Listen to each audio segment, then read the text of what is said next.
संसार में जन्म लिया है तो सुख और दुख ऐसा बंधन है जो कभी भी छूटता नहीं है। इसलिए ज्यादा संकट के समय में परेशान होने की आवश्यकता नहीं है।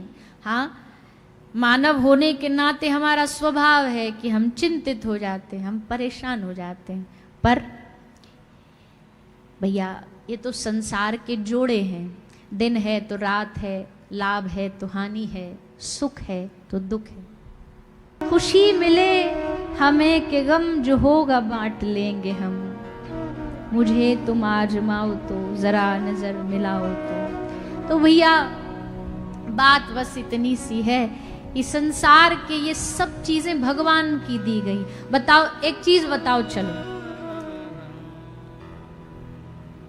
पूरे जीवन भर आपको कोई मीठा ही मीठा खाने को कह दे तो क्या खा पाओगे?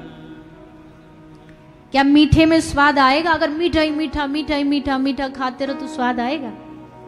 बीच में क्या चाहिए? थोड़ा सा नमकीन, थोड़ा सा खट्टा, थोड़ा सा नई वैरायटी। रोज रोज रोज रोज एक सब्जी, एक ही रोटी, एक ही सब्जी, एक ही रोटी खा पाओगे क्या? कभी आज हलवा बना लिया, कभी आज परोठे बना लिए। परोठे में भी रोज एक परोठे नहीं चलते, कौन कौन से चलते हैं? अब पंजाबियों की सभा में परोठे के प्रकार नहीं पूछने चाहिए, नहीं तो 1 घंटा कथा और हो जाएगी। कथा में ध्यान नहीं, फिर तो मक्खन और परोठे ही दिखेंगे।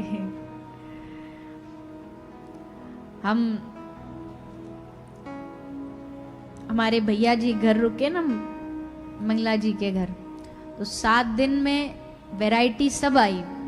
नाश्ता बाल भोग में सब चीजें अलग अलग प्रकार की बनी, पर उसके साथ परमानेंट परोठा 7 दिन आया। खाओ ना खाओ तुम्हारी मर्जी, आज इसका, आज उसका, कल उसका। तो एक ही वस्तु मीठा ही मीठा नहीं खा सकते। और मीठे का स्वाद भी तभी है, मीठा खाते खाते बीच में थोड़ा सा नमकीन खा लिया, फिर नमकीन के बाद मीठे का स्वाद ज्यादा आएगा। ठाकुर जी ने दुख भी इसलिए दिए जीवन में कि सुख ही मिलेगा तो सुख की कीमत खत्म हो जाएगी, सुख का सुख खत्म हो जाएगा। सुख का सुख कब है? जब बड़े दिनों दुख के बाद फिर से सुख आए, बड़ी ठोकरों के बाद फिर से नई आशा आए, तो फिर उसका रस अलग होता है।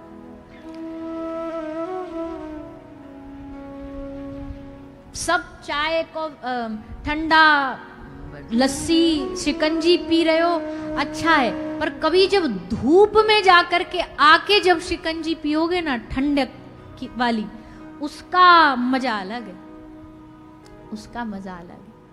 तो भगवान ने भी ये जीवन की घड़ियां हमें इसीलिए दी हैं कि थोड़ा सा सुख की कीमत बढ़ जाए। जीवन में जब इतनी परेशानी और फिर कोई एक सुख मिले तो भगवान को धन्यवाद कहने का मन करता है। इसलिए घबराए ना, जो भी प्रभु दे रहे हैं या तो हमारा प्रारब्ध है, हमने कुछ बोया है सो आज फल भोग रहे, काटना पड़ेगा, कितना भी हो जाए हंस के सहन करेंगे। ठाकुर जी जैसा सहन कराए। तो श्री सुदामा जी महाराज का जीवन तो भैया दुखों से ही भरा हुआ था। अगर कोई कहे सुदामा को कि एक खोज के बता दे तेरे जीवन में अच्छा क्या है, संसारिक अच्छी चीज क्या है, तो सुदामा जी बता नहीं सकते थे क्योंकि था ही नहीं कुछ। हाँ, पर सबसे अच्छा सुदामा के पास क्या था? भगवान का नाम। उस सुख के सामने सुदामा जी को कोई दुख नहीं दिखाई देता था, आनंद में रहते थे। सुशीला माता ने बार बार आग्रह किया सुदामा जी को भगवत मिलन का। उत्कंठा तो थी ही, पर भगवत मिलन की प्यास तो रहती है, पर ऐसा कोई साथ में संगी मिल जाए ना जो हमें धकेले। असली साथी वही होता है, असली मित्र वही होता है जो आपको धकेल के यहाँ कथा में लेकर के आया हो। अगर आपके जीवन में कोई ऐसा सहेली है, कोई सहेला है, कोई भाई है, कोई रिश्तेदार है, ऐसा कोई समधी है, ऐसा कोई मित्र है जिसने आपको कहा हो फोन करके कि भैया कथा हो रही है, आना ही पड़ेगा। अच्छा गाड़ी नहीं है, हमारी गाड़ी में चल देना, हम इतने बजे जाएंगे, हम आपको राइड दे देंगे। उस व्यक्ति को अपने जीवन में कभी छोड़ना नहीं। समझना यही है हमारा हितैषी, ये हमको भगवान से जोड़ रहा है, ये हमको भगवान की कथा से जोड़, ऐसे व्यक्ति की वजह से ही भगवान की भक्ति होती है, ऐसे लोग महान होते हैं।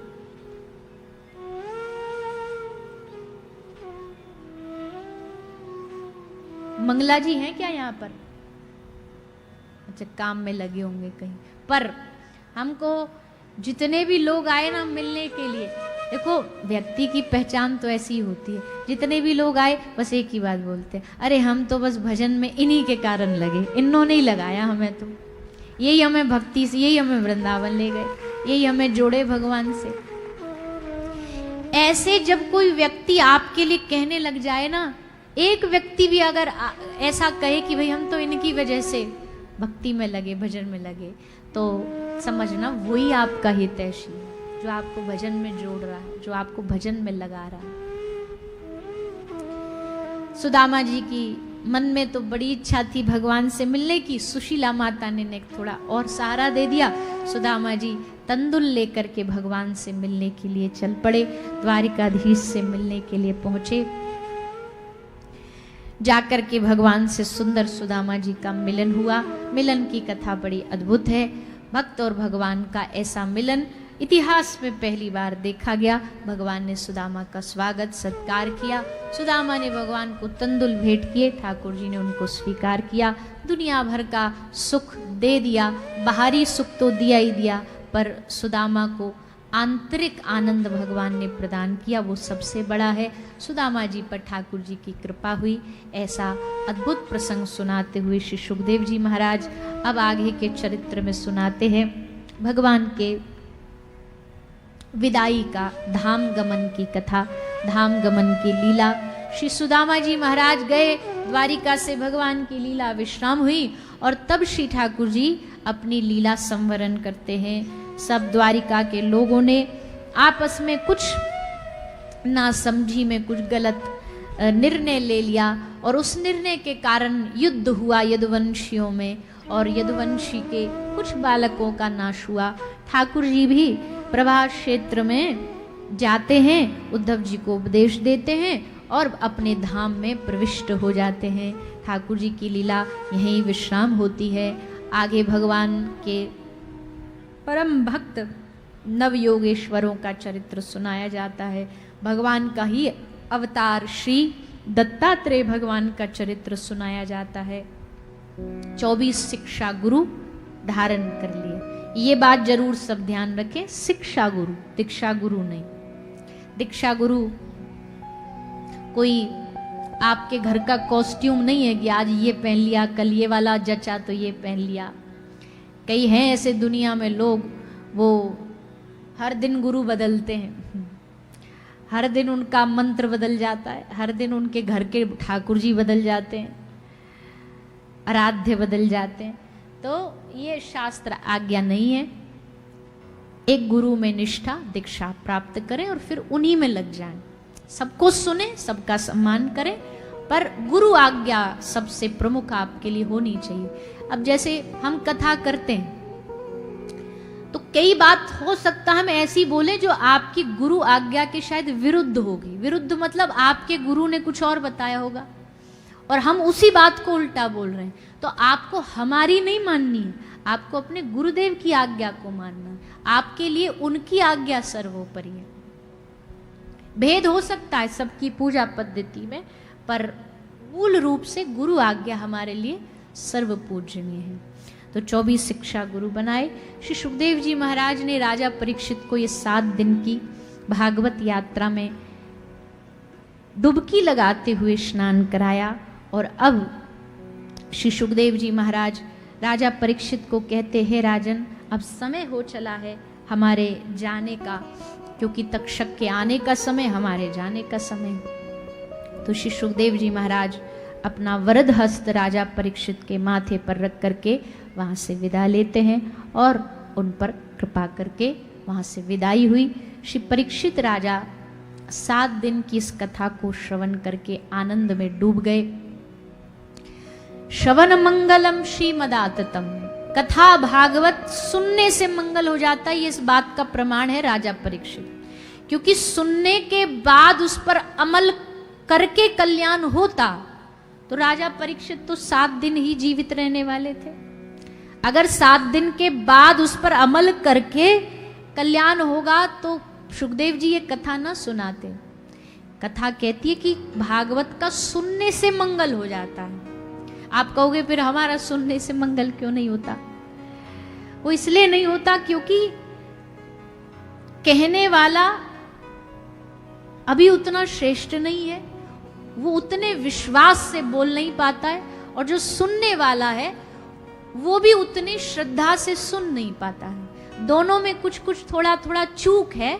इसके कारण भागवत जी का प्रमाण तत्क्षण नहीं मिलता है। अगर दोनों ही मामले एकदम परफेक्ट हो जाएं तो भागवत जी एक क्षण में भगवान से जोड़ देंगे।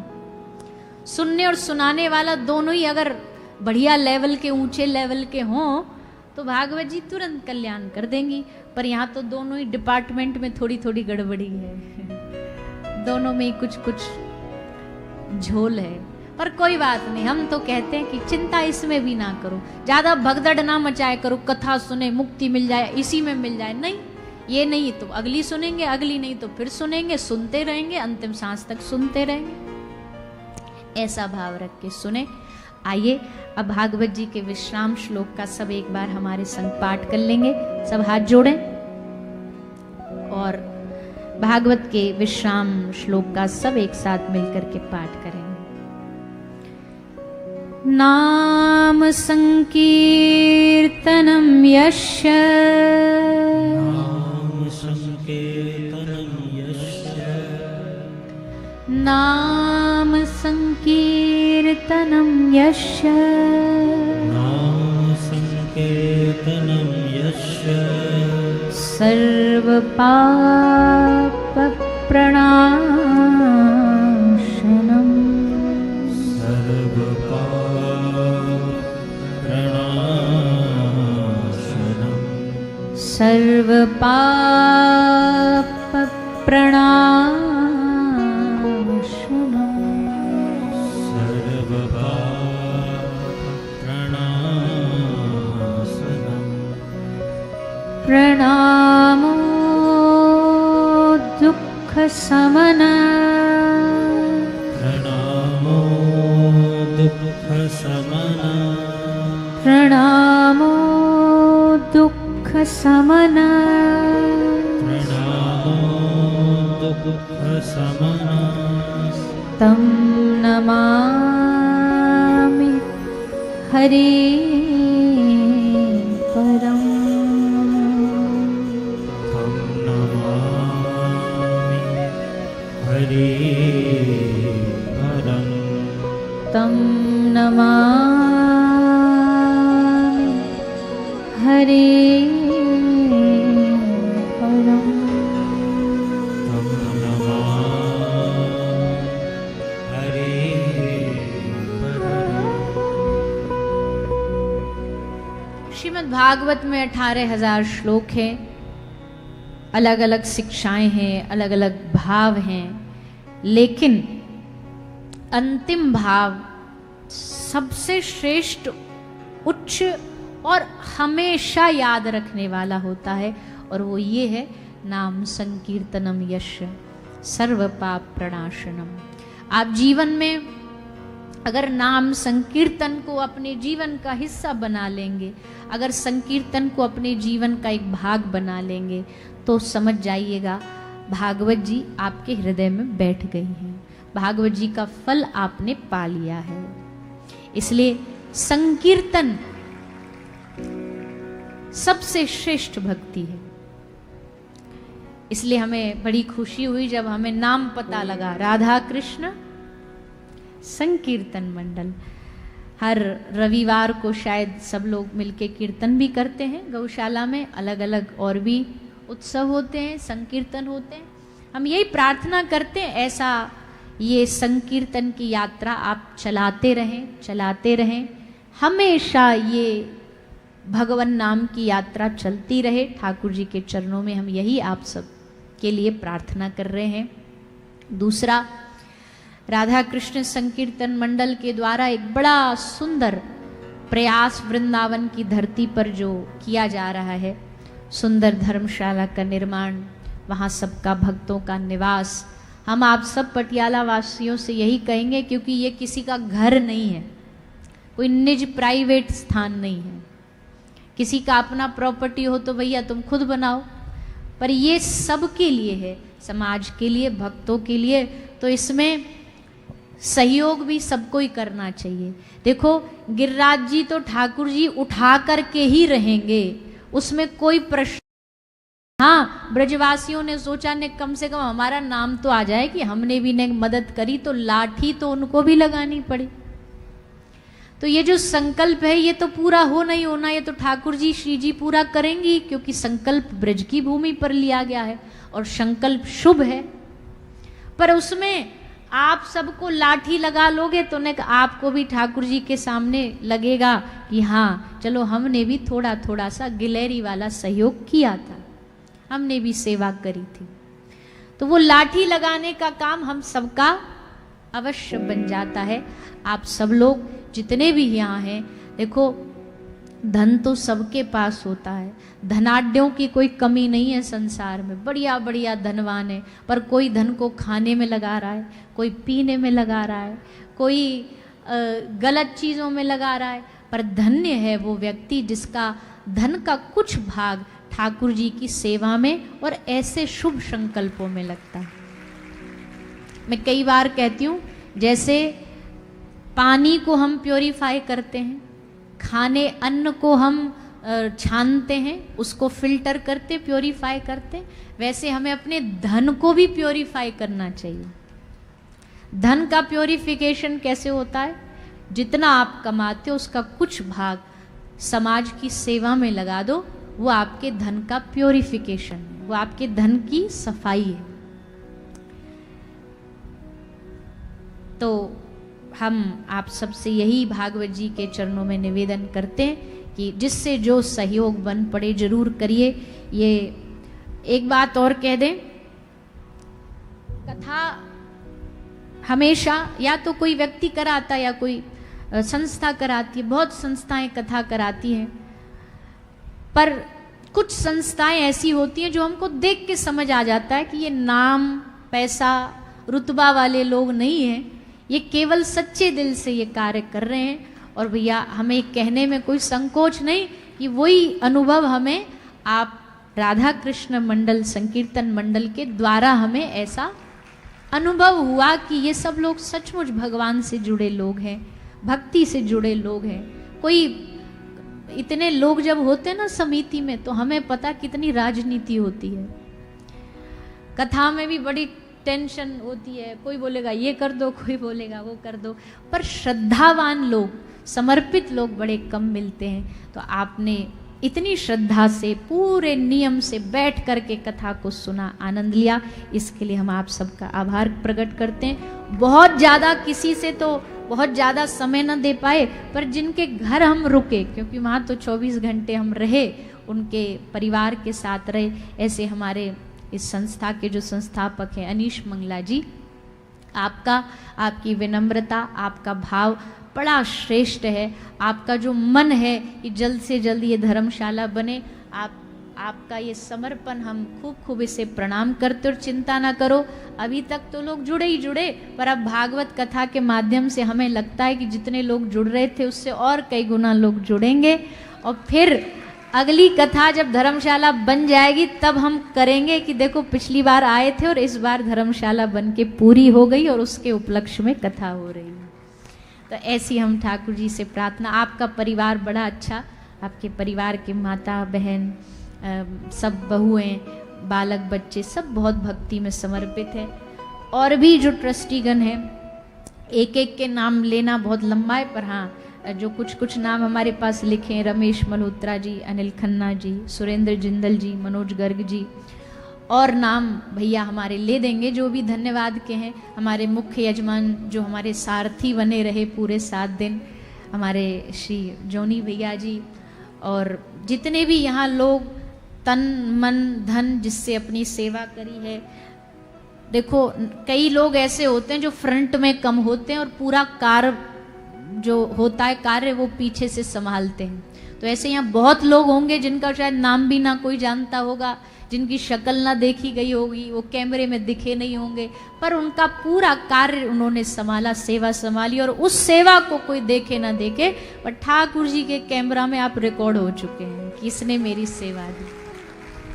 तो आप सबकी सेवा को हम खूब खूब प्रणाम करते हैं। 7 दिन का ये रस, 7 दिन का ये आनंद हम सबको यहाँ प्राप्त हुआ।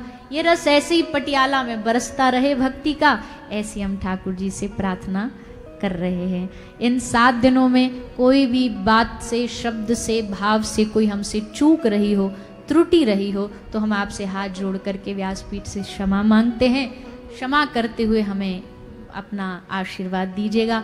हमने भी भगवान की कृपा से गौ माता का एक संकल्प लिया है, आप भी आशीर्वाद दो ताकि हम उस संकल्प को जल्द से जल्द पूरा कर सकें, हमारा तन हमारा मन स्वस्थ रहे, ताकि हम इस सेवा कार्य को जल्द से जल्द पूर्ण कर सके। और आप जब भी वृंदावन आए जरूर गौ सेवाधाम हॉस्पिटल आइएगा और वहाँ गौ माता का दर्शन करिएगा। तो अब धीरे धीरे हम विश्राम की ओर बढ़ते हैं।